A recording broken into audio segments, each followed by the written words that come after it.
Hello, History 131. I hope all is well and everyone is remaining safe. This is your first lecture for this class. Please listen carefully and try to follow me in this lecture. Now, I told you in the introduction that we're going to be talking about from prehistory up to about 1600 AD. But AD. Today's date is January 26, 2021. AD stands for Annua Dominicus, in the year of our Lord, not after the death of Christ. But this is a dating system started by Venerable Bede, a Roman Catholic priest. He has been entered the sainthood. He's Saint Bede's now.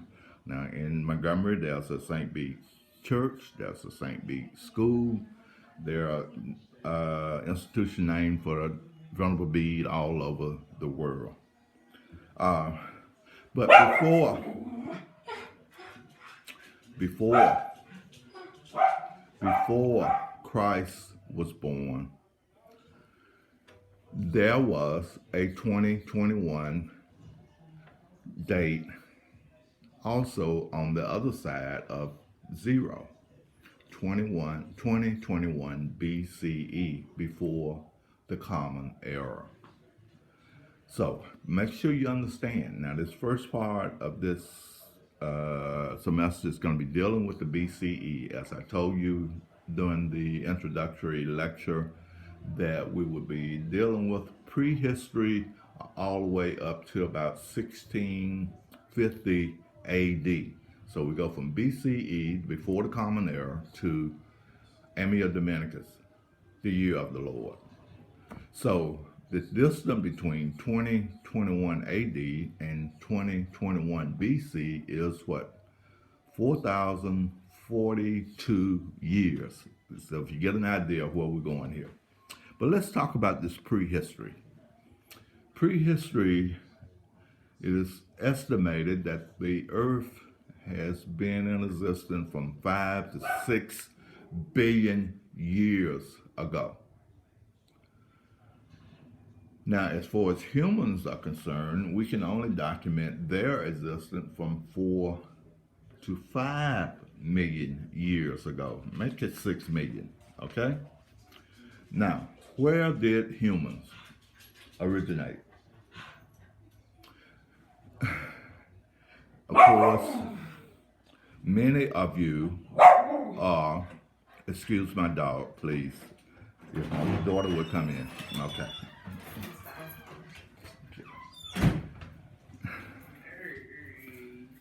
Humans existed from about 5 to 6 million years ago. That's what the artifacts, the remains shows, and the carbon dated. Now there are two theories on the origin of humans. And of course, the most common theory is called the creation theory, which is articulated in the Old Testament of our Bible, in the book of Genesis. Supposedly, God created man, heaven, and earth.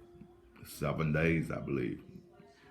That's creationism. That means man is created by a supernatural being.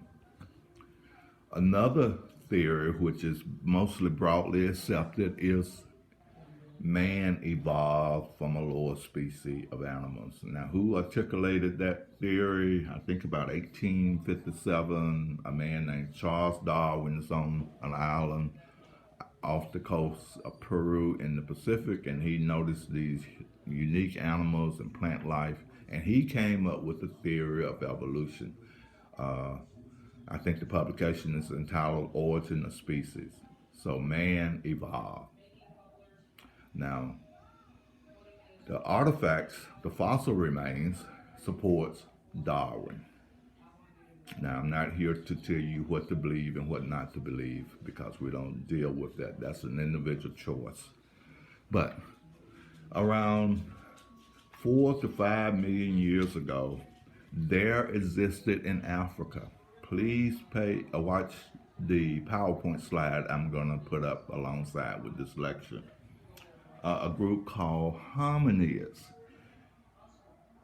They're not quite human-like. They're about 1 to 2 feet tall, but somewhere they came down out of the trees of Africa and started walking upright. And that would be the second stage of human development. This particular species is called the Homo erectus. And they would be upright human beings. That means they're walking on legs and feet. But they also are the first hominid to leave Africa and move to Europe and Asia. So this species, the human being, originated in Africa and migrated to the rest of the world. This is a time period between 4 million and 1.5 million years ago. Long time. But the third development is a group called the Homo sapien, or wise human being. They developed around between 250,000 years ago. By 100,000 BCE, two groups of Homo sapien had developed. The first were called the Neanderthal, the caveman. They lived between 100,000 and 30,000 BCE. Now, what happened to the Neanderthal? We don't know. Were they wiped out by the Homo sapiens that came later? Or did they mate and their DNA, genes, and cells transferred together? I tend to think they made it together, and many still have the DNA of the Neanderthal species. But the first anatomical modern human, known as the Homo sapiens sapien, a wise human being, appeared in Africa between 200,000 and 150,000 years ago. They began to spread outside of Africa around 100,000 years ago. By 30,000 BC, Homo sapiens sapien had replaced the Neanderthal, who had largely become extinct. The latest genetic evidence supports the out of Africa theory as the origin of humans. So, here we go. Now, all humans are a part of the same species. Only the same species can make together. So you ask yourself, well, where does race come in at? Melanin, my color. My ancestors are from Africa. Other ancestors may be from Europe. But as these people migrated into the northern hemisphere, the sun is important to our existence. It provides vitamin D. In Africa and along the equator, where dark-skinned people developed, our ancestors, to basically repel the sunlight.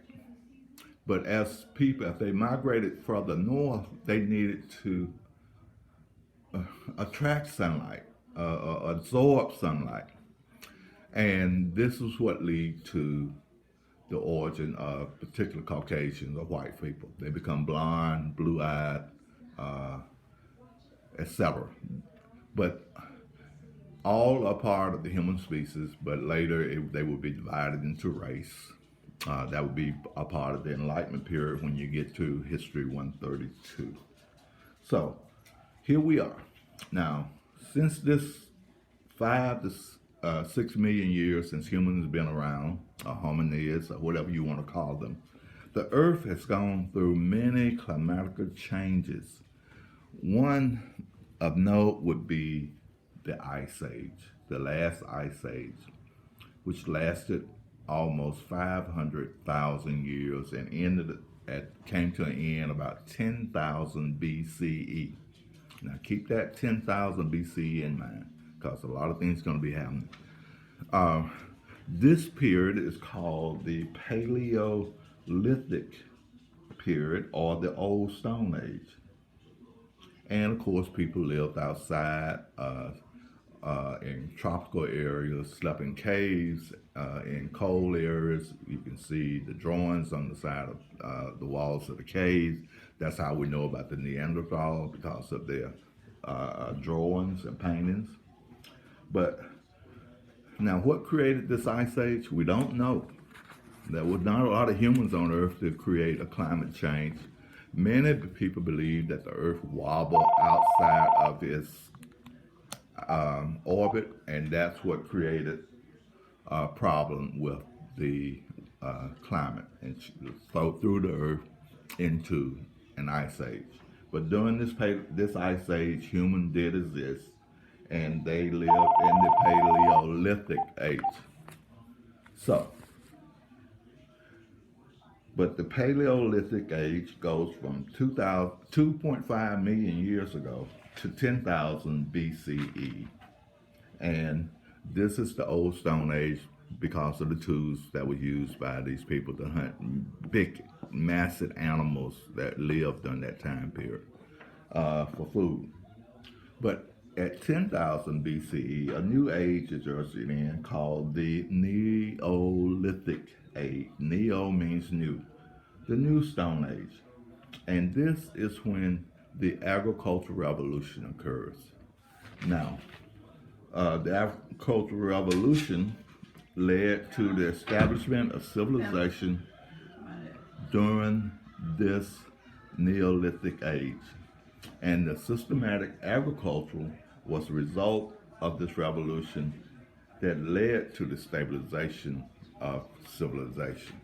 And these civilizations would take hold in river valleys. So my next lecture would be on the Mesopotamians. And of course, the rivers would be the Tigris and Euphrates River. We'll leave there and go south to Africa, to Egypt. And of course, the river is the Nile River. And from there, we will go to India. The river is the Indus River.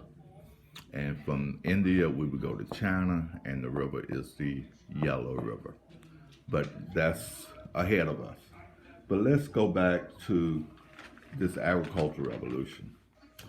The agricultural revolution is key to the development of society. Think about it for a moment.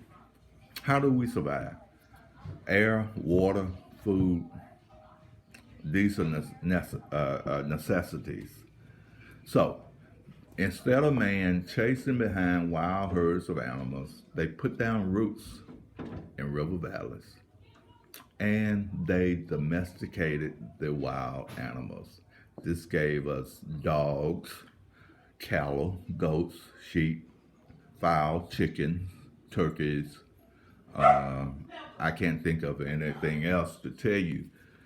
But by domesticating the animals, it provided them with meat, protein, milk, which can be made into cheese and butter. Of course, protein, the milk itself. We also know that alongside river valleys that they fish and ate the not seafood, fish, oysters, lobster, whatever you get along a river bank. But you also needed someone to manage and control this, and this led to a form of government where chieftain or kings or princes and royalty developed, and also the origin of priests. One thing you want to keep in mind about man, and since he's been on this earth for 5-6 million, he's had the need to believe in something from that line in Car Wash, the old movie. Why don't you believe in me? Richard Pryor. But that's a joke. But religion originates, government originates, but the key event is the domestication of animals and the planting of grain crops. And this allowed people to stay in one place and establish a civilization. And on our next lecture, We will look at this first civilization. Some people call it the Garden of Eden in Mesopotamia. The Mesopotamian would consist of three groups: the Sumerians, the Akkadians, and the Babylonians. But think about what I just told you. We covered about 5 million years. I don't know if you noticed or not, but it's going to slow down as we get into the Mesopotamians. Uh, if you have any questions, feel free to contact me. Once again, we will not be meeting in this class. I will teach you via lecture, PowerPoint slides and notes, and a study guide. That would be 4 tests and a 5-page research paper. So you have 5 grades. So check Blackboard once a week, listen to the lectures, review the PowerPoint slides, and make sure once you get the study guide, which will be posted a week before your first exam. The study guide will prepare you for the test. Be blessed, stay safe, and I'll see you next week. Bye.